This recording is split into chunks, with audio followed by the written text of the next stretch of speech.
Buddy Brittany Lauffer is here now with national news.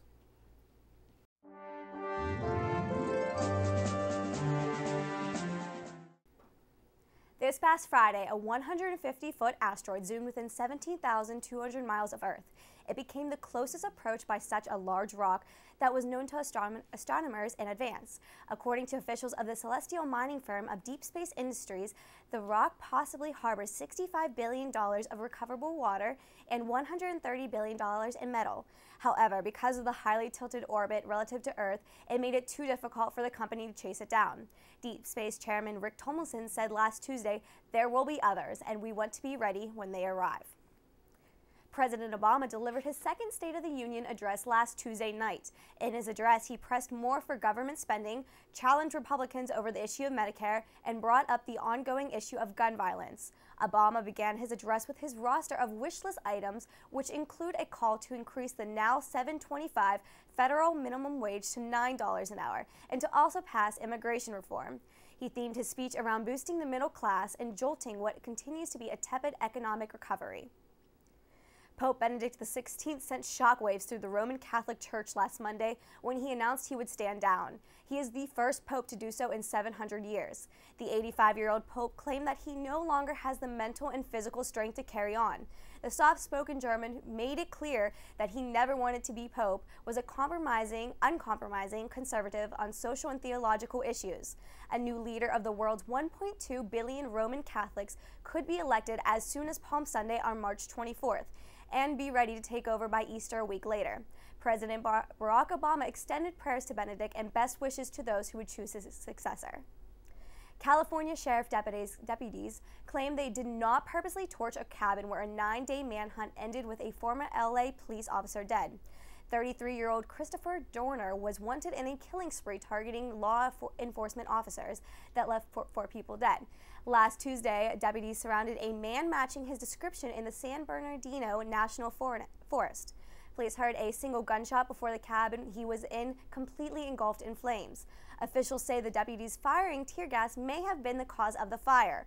Although investigators have not yet formally identified the remains found in the cabin, they are believed to be those of Dorner. Now back to Alex and Kelsey at the couch. Thank you, Brittany. The Monongahela Incline is a historic icon here in Pittsburgh. Daybreak reporter Chris Hoffman tells us about one of the city's top staples. The iconic images of the Pittsburgh area has been transporting people of the Ohio Valley for almost 145 years. The Monongahela Incline opened in May of 1870 to help people get from the Station Square area to the top of Mount Washington. Cincinnati native John Endress engineered the project. The demand for an incline came as a result of demand for labor in the late 19th century. Workers moved into the area and started migrating to the top of Mount Washington and needed a way down the side of the steep hill. At one time, over a dozen inclines were in the Pittsburgh area. Now just 2 remain, both operated by the Port Authority. The incline sits on Carson Street just before the Smithfield Street Bridge, where the Station Square area meets the south side, and lets passengers off on top of Grandview Avenue on Mount Washington.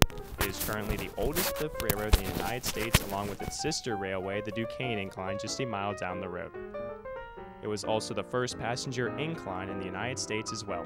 Originally, the passenger cars were built to hold 17 people. Currently, they hold 23. Originally steam-powered, the trains were changed to electricity in 1935. Once taken to the top of Mount Washington, people have several options of where to go. Several restaurants and shops sit on top of the area. The scenic overlooks give visitors a chance to look at the city of Pittsburgh skyline from across the Monongahela River. Whether for nostalgic taste, transportation, or just for fun, the Monongahela Incline is a part of Pittsburgh that makes the city unique. For Point Park University, I'm Chris Hoffman.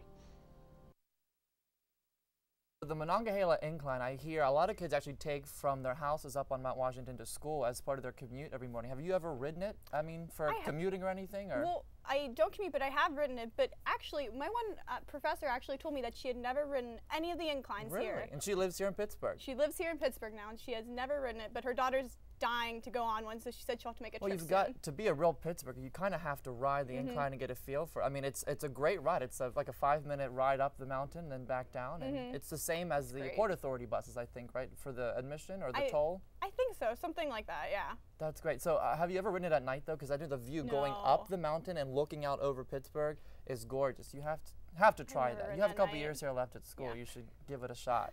So that is definitely something you have to do if you're a real Pittsburgher. And up next, James Hill has your weekly weather report here on Daybreak. And Phil Novotzik with sports. Don't go away. We'll be right back.